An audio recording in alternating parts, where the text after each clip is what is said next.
Hari ini saya mau bahas topik yang paling bikin saya galau dan mungkin juga bikin kalian galau ya. Topik itu adalah kenapa komik lokal favorit kalian bisa dibenci orang lain, ya kan?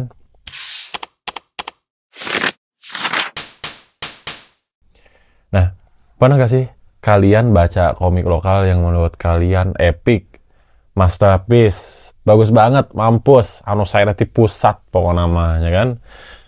Terus kalian kasih rating 10 per 10 gitu. Lalu kalian rekomendasikan ke teman atau keluarga. Dia kasih cuma 5 per 10 katanya. Rasanya kayak, kenapa sih hati kita nggak bisa sinkron gitu kan? Can you feel my heart bro gitu kan? Nah, hari ini saya mau mengajak kalian semua introspeksi. Bukan untuk debat mana komik yang benar-benar bagus, tapi buat memahami kenapa otak dan hati kita memproses komik secara berbeda-beda. Ini penting teman-teman supaya pertemanan kita tidak hancur ya kan karena gara-gara debat gitu. Nah, kita bedah dari 3 faktor besar. Ada internal alias diri kita, kemudian teknis alias komik itu sendiri, dan eksternal alias lingkungan. Nah, faktor yang pertama, fondasi personal. Kira-kira apa komik lokal yang bikin kalian jatuh cinta pertama? Ya kan? Itulah yang disebut standar bawah sadar. Kalau first love kalian adalah komik humor yang gambarnya sederhana, humornya relatable, maka ketika kalian baca komik fantasi epic yang gambarnya over the top pokoknya dan ceritanya berat gitu kan, kalian cenderung bilang, pacingnya kelamaan, nggak lucu gitu kan. Nah, sebaliknya kalau kalian tumbuh dengan komik yang sangat serius, penuh lore gitu kan, ketika kalian baca komik yang ringan dan nggak ada plot twist, nah kalian bakalan bilang, kurang greget bro, cuma 5 per 10 ini mah gitu kan. Saya sendiri sewaktu kecil jatuh cinta banget sama superhero, kayak kartunnya Teen Titan. Terus sempat suka juga sama Power Rangers Wild Force, SPD alias Sarjana Pendidikan ya kan. Terus Kamen Rider Yuki sih itu benar-benar bikin saya anteng waktu itu ya. Dan ya sampai sekarang saya suka cerita yang heroik kayak gitu. Standar itu udah terpakai teman-teman. Kita tanpa sadar menuntut komik baru untuk meniru feel dari komik masa kecil kita. Meski begitu, ini bukan sesuatu yang saklek ya. Pasti juga ada orang yang lebih terbuka buat coba berbagai macam cara sensasi cerita. Terus faktor kedua, tingkat kompleksitas favorit. Ini biasanya faktor psikologis dan kepribadian. Coba jujur, kalian tim yang mana? Tim straightforward, suka cerita yang plotnya lurus, pesannya jelas, nggak perlu mikir keras. Kalau kamu tipe itu berarti kalian mencari relaksasi. Atau tim world building, suka cerita yang penuh lore, banyak istilah asing, terus plot twistnya bikin pusing biasanya kan.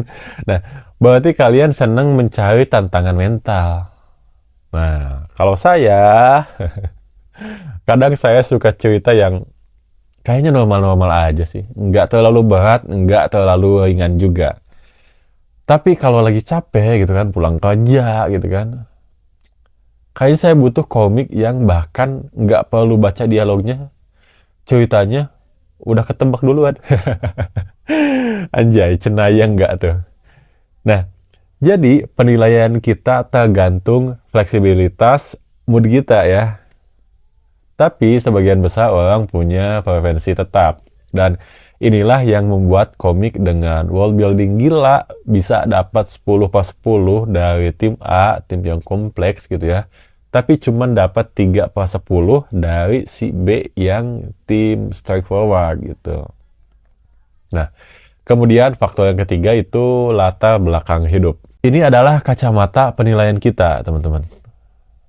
Coba bayangin seorang desain grafis misal ya, baca komik lokal gitu.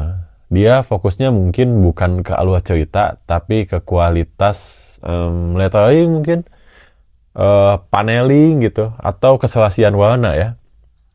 Walaupun ceritanya mid, kalau orang bilang ya, tapi jika visualnya bagus, dia bisa kasih 8/10 gitu. Nah, itu contoh aja ya. Beda dengan seorang aktivis sosial. Misalnya dia baca komik yang mengangkat isu sosial. Dia bakalan menuntut kedalaman akurasi dan solusi yang ditawarkan. Kalau komiknya terasa dangkal atau klise dalam membahas isu itu, walaupun gambarnya bagus banget gitu kan, dia bisa kasih nilai rendah gitu. Nah, selain itu, usia juga berpengaruh, teman-teman. Pembaca yang lebih dewasa mungkin bakalan mencari nilai moral yang kuat. Kayak Kang Oyan sekarang kan udah bawa umur tuh. Sementara pembaca yang lebih muda lebih suka mencari kecepatan aksi, relatability, bahasa yang gaul gitu kan. Ya. Jadi rating kita adalah cerminan dari profesi, usia, dan nilai yang kita bawa saat membaca. Itu dia. Nah, kemudian segi teknis komik ya. Yang pertama, visual. Kalau kamu suka gambar realistis, berarti kalian suka detail, anatominya yang akurat gitu kan, dan shadingnya dramatis gitu. Kalian merasa nilai seni itu ada di akurasinya. Kalau kamu suka gambar stilisasi atau unik, berarti kalian menghargai karakter dan keunikan sang komikus. Kalian mencari vibe yang berbeda, bukan kesempurnaan teknis. Nah, soal warna pun sama. Ini menarik juga ya. Yang suka hitam putih bilang hitam putih itu bikin lebih fokus ke pacing dan narasi. Terus bisa bikin imajinasi lebih liar. Karena dari awal warnanya emang nggak ada kan ya. Jadi otak tuh bisa ngewarnain sendiri tuh. Nah, kalau tim full color bilang warna itu ngasih jiwa dan mood, dan bisa juga nampilin ciri khas pewarnaan komikusnya. Ada beberapa orang yang explore style color yang berbeda-beda dari komikus ya. Jadi komik berwarna cerah yang membuat saya semangat, misal, bisa buat orang lain, oh my eyes gitu. Terus kemudian penyampaian cerita. Kalian pasti pernah bilang, komik ini pacingnya lambat banget ya gitu kan. Atau ya serupa gitu. Tapi apakah itu salah komiknya?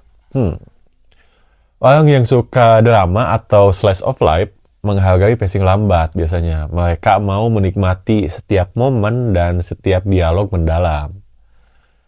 Tapi kalau kalian sukanya shonen, action, pacing lambat itu sama dengan boring biasanya ya. Nah, penokohan pun sama. Ada yang suka karakter sempurna, kuat, tanpa celah. Kayak siapa tuh? Mungkin kayak Gojo Satoru ya kalau di anime. Meski akhirnya jadi Eskiko. Atau kalau di komik lokal ada sih, dia kuat, bisa jadi raksasa, bisa kali 3, cantik kayak kok ngapa dia gitu kan. Nah, yang suka tokoh sempurna kayak gitu biasanya ingin terinspirasi. Ada juga yang suka karakter tidak sempurna, suka salah, tapi relatable. Mereka mencari teman dalam penderitaan. Contohnya Naruto. Dari awal diceritain udah nggak punya keluarga kan ya.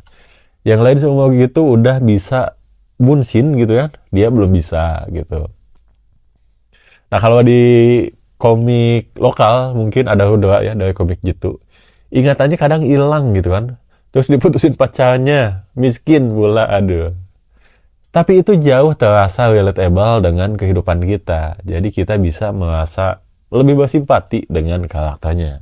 Jadi karakter perfect bisa membuat inspirasi bagi sebagian orang ya, dan membosankan bagi sebagian orang lainnya.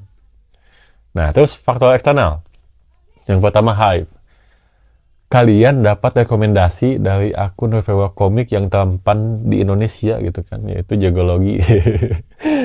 Nah, misal saya bilang ini komik ini bagus gitu kan, ratingnya 9/10 gitu kan, kalian baca tuh. Ketika kalian baca dengan ekspektasi 9/10 gitu kan, kalian bakal jadi sangat kritis.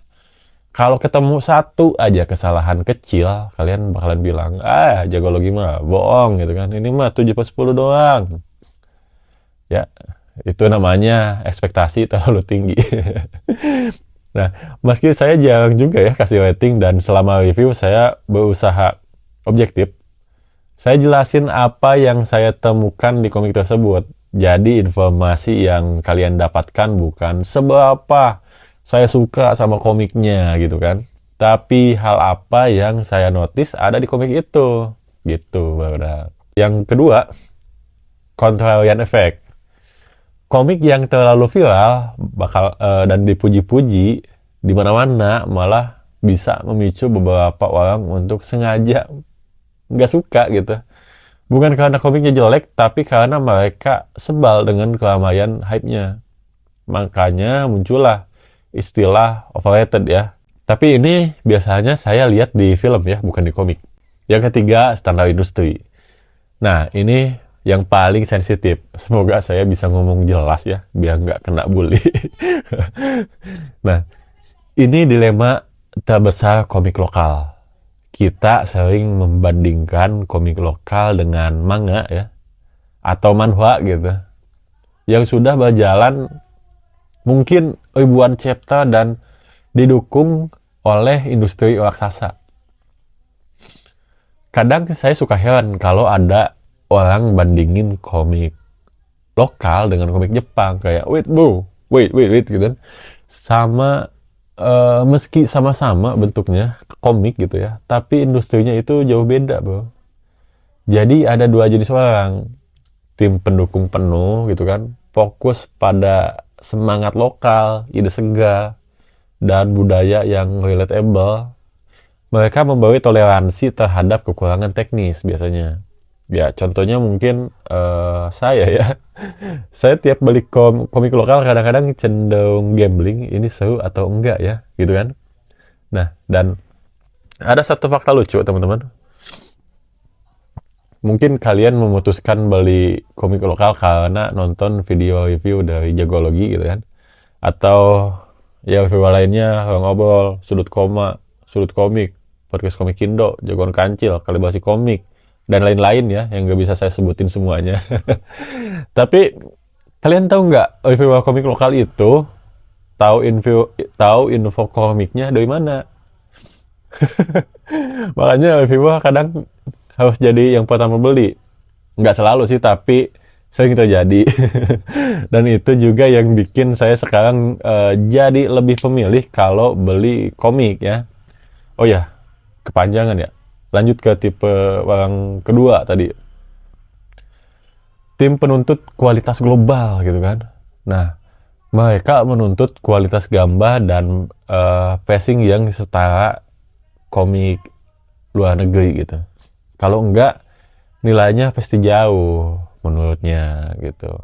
Nah, sebenarnya kayak Bumi Langit gitu kan, Rayon, Cosmic, perusahaan yang nerbitin komik kualitas yang menurut saya mendekati komik luar gitu ya. Tapi kita semua tahu mereka pun struggle buat bertahan, bahkan sampai ada yang tutup ya kan.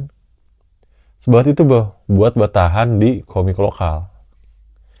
Intinya, kalau kalian menilai komik lokal dengan standar global yang super ketat gitu kan, kalian akan lebih mudah kecewa. Tapi kalau kalian menilai dari standar industri yang sedang berkembang, kalian bakalan lebih bahagia. Gitu pokoknya. Nah, jadi teman-teman, kalau komik 10/10 kalian dikasih 5/10 sama teman-teman kalian, jangan langsung musuhan, apalagi sampai dicekek gitu kan. Pahami bahwa dia itu melihat komik dari kacamata pengalaman masa kecil yang berbeda, mood yang berbeda, profesi yang berbeda, dan standar hype yang berbeda. Selera komik kita adalah cerminan dari puzzle yang ada di kepala dan hati kita. Semakin kita memahami perbedaan ini, semakin kita bisa menikmati keberagaman komik lokal. Nah, sekarang giliran kalian. Komik lokal apa yang ratingnya paling berbeda antara kalian dan teman kalian?